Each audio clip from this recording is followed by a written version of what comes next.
에스겔서 24장 1절로 14절의 말씀으로 운명의 날이라는 제목으로 말씀을 나누겠습니다. 에스겔서 24장은 에스겔서 전체 48장의 중간에 해당하는 본문입니다. 예루살렘을 향한 하나님의 심판 예언 중에 마지막 예언이라 할 수가 있습니다. 25장부터 마지막 장까지의 내용은 주변 민족을 향한 하나님의 심판과 또 예루살렘의 회복에 대한 말씀이 소개되기 때문입니다. 본문 에스겔 24장의 특징이라 하면 이 메시지가 대단히 강렬하다는 것입니다. 특별히 에스겔 선지자 자신과 그의 1차 청중들에게 당시 이 메시지는 매우 강렬했을 것으로 짐작이 됩니다. 두 가지 이유를 생각할 수 있는데요. 첫째는 에스겔 자신이 이 메시지를 받은 날짜를 기록하고 있다는 것입니다.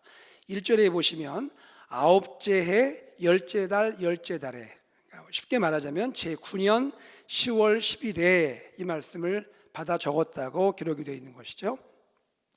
특이한 것은 2절에 보면 여호와 하나님께서도 에스겔을 향하여 인자야 이 날의 날짜를 기록하라고 명령을 하십니다.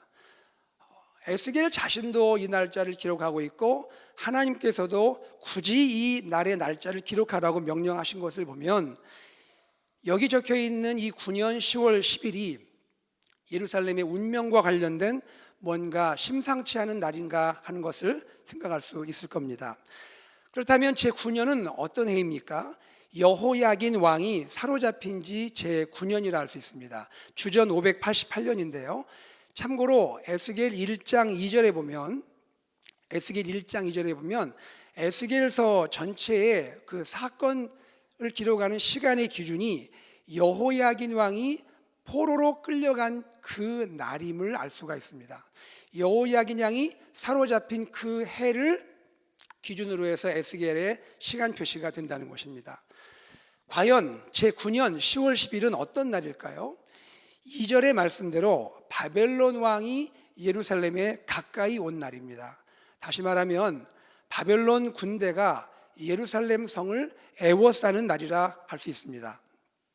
참고로 이 날부터 정확히 18개월 후에 1년 6개월 후에 예루살렘 성이 완전히 함락됩니다. 이 정도로 굉장히 심각한 날인 것이죠. 둘째로 왜 이 메시지가 강렬했을까? 그것은 이 메시지가 시각적인 비유로 증거됐기 때문입니다. 그림을 한번 그려보세요. 3절에 보면 가마 하나를 걸라고 합니다. 큰 가마 하나를 거는데 이 가마는 녹이 슬어 있는 가마입니다. 4절 5절에 보면 양떼 중에 한 마리를 골라서 각을 뜨고 넓적다리와 어깨고기의 모든 좋은 덩이를 가마 안에 넣으라고 말합니다.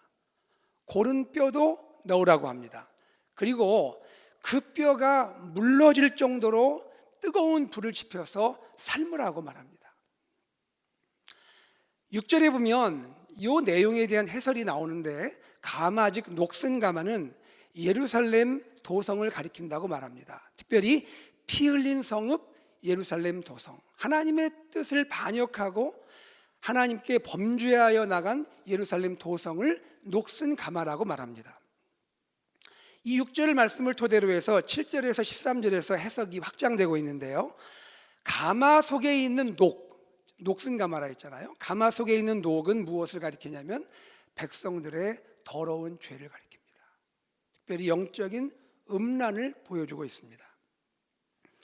그리고 가마에 넣은 좋은 고기덩이가 있잖아요. 좋은 고기덩이를 다 넣었는데 무엇을 가리키냐면 이스라엘의 영적 지도자들을 의미합니다. 그리고 불을 달구는 이 밑에 있는 뜨거운 장작더미, 이 불은 무엇을 가리키냐면 지금 임박해 있는 바벨론의 공격을 말합니다. 그러면 뼈가 무르도록 삶는다는 것은 무엇일까요? 백성이 당할 재앙과 환란이 극심할 것임을 보여주고 있습니다. 우리가 알듯이 실제 예루살렘 성읍은 불타게 되고요, 백성의 지도자들은 바벨론의 포로로 끌려가고 유다 왕국은 세상 역사 속에서 지워지게 됩니다. 여러분, 이 강렬한 메시지를 받은 백성은 무엇을 느꼈을까요? 아니, 하나님은 이 메시지를 통해 백성이 무엇을 느끼기를 원하셨을까요? 세 가지를 생각해 보고자 합니다. 첫째는 이것입니다. 이제 마지막 기회다. 하나님의 심판은 반드시 임한다. 정말로 회개하고 돌이켜야 한다, 이것입니다. 하나님의 사랑은 인내하는 사랑이죠. 하나님은 참으시고 또 참으시고 또 참으셨습니다. 그의 종들을 보내 회개하라고 말씀하셨습니다. 죄악에서 돌이키라고 외치셨죠. 하지만 하나님 백성은 돌이키지 않았습니다. 회개하지 않았습니다. 귀를 막고 오히려 하나님의 종들을 멸시하고 핍박합니다.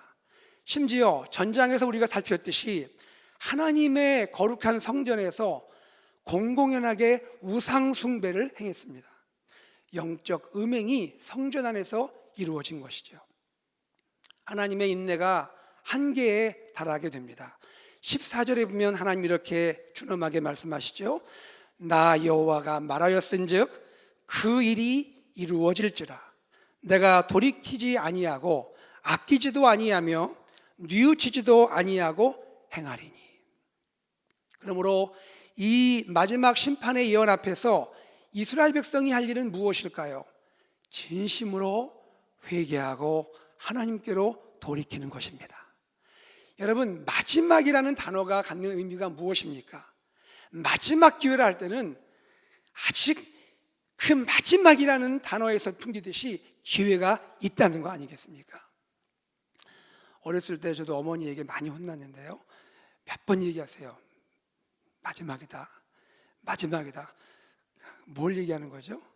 마지막은 마지막인데 빨리 정신 차리고 자라는 것이죠. 그런데 정신 안 차리면 이제 회초리가 기다리는 것이죠.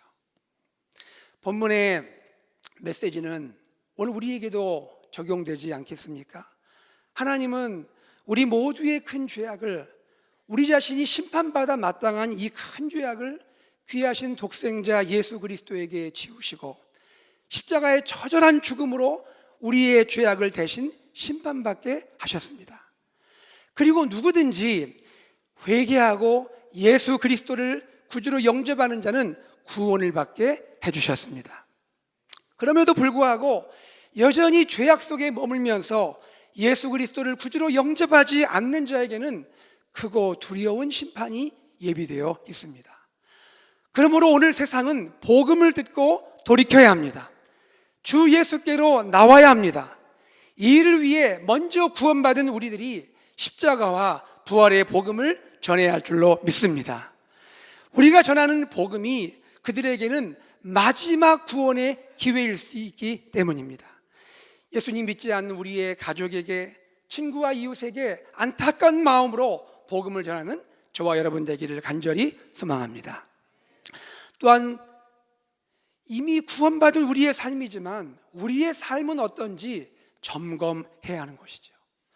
구원은 받았는데 나의 삶은 정결한 것인지, 마치 녹슨 가마처럼 나의 삶은 하나님의 말씀 앞에 부끄러움이 없는 것인지 발견되면 우리 주님의 십자가의 그 능력을 의지하고 돌이켜야 할 줄로 믿습니다. 돌이키는 자를 주님은 용서하시고 다시 한번 정결케 하시는 능력의 하나님이십니다. 둘째로 우리가 생각할 것은 영적 지도자들이 먼저 깨끗해야 합니다. 6절에서 하나님은 말씀하십니다.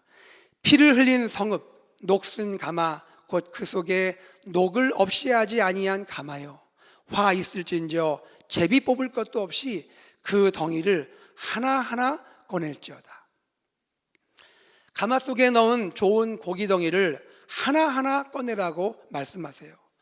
여기 좋은 고기 덩이는 이스라엘의 영적 지도자를 상징하는 것으로 이해할 수 있죠. 그런데 심판이 막상 시작되면 제비 뽑아서 그 가마에서 일부만 꺼내는 것이 아니라 하나하나 모든 좋은 고기 덩이를 꺼내실 것이라고 말씀하십니다. 무엇을 뜻합니까? 백성들을 향한 심판에 앞서서 예루살렘의 영적 지도자들이 죽임을 당하든 바벨론의 포로로 끌려가든 이렇게 추노만 심판이 기다림을 말씀하고 있는 것입니다. 얼마나 두려운 말씀인가요? 여기에서 믿음의 공동체의 영적 지도자들의 위치와 책임을 보게 됩니다. 영적 지도자, 얼마나 아름답고 존귀한 직책입니까? 하지만 거기에는 동시에 책임과 모범이 필요합니다. 오늘날도 마찬가지 아니겠습니까? 교회의 영적 지도자들이 하나님 말씀 앞에 깨어 있어야 할 줄로 믿습니다. 평신도와 또 평신도 지도자뿐 아니라 목회자들, 순장과 교사, 가정 안에도 영적인 가장, 주님 맡기신 이 양들을 하나님의 마음으로, 두렵고 떨리는 마음으로 늘 깨어서 목양하고 우리가 자녀들을 키우는 이 사명, 이것이 바로 주님이 우리에게 맡기신 귀한 사명인 줄로 믿습니다. 사명을 우리가 감당치 못할 때에는 엄중한 책망이 기다리지만 사명을 충성되이 감당할 때는 우리 주님으로부터 칭찬과 상이 예비된 줄로 믿습니다. 우리 모두 주님께 칭찬받는 종들 되기 위해서 오늘도 깨어 기도하고 말씀으로 충만한 우리 모두가 되기를 간절히 소망합니다. 셋째로, 위기의 순간에 오직 하나님을 의지해야 합니다. 12절을 읽겠습니다. 이 성읍이 수고함으로 스스로 피곤하나 많은 녹이 그 속에서 벗겨지지 아니하며 불에서도 없어지지 아니하는도다. 여러분, 예루살렘 백성을 의미하는 이 가마의 녹이 사람의 방법으로 제거될 수 있습니까? 그렇지 않다고 말씀하는 거죠.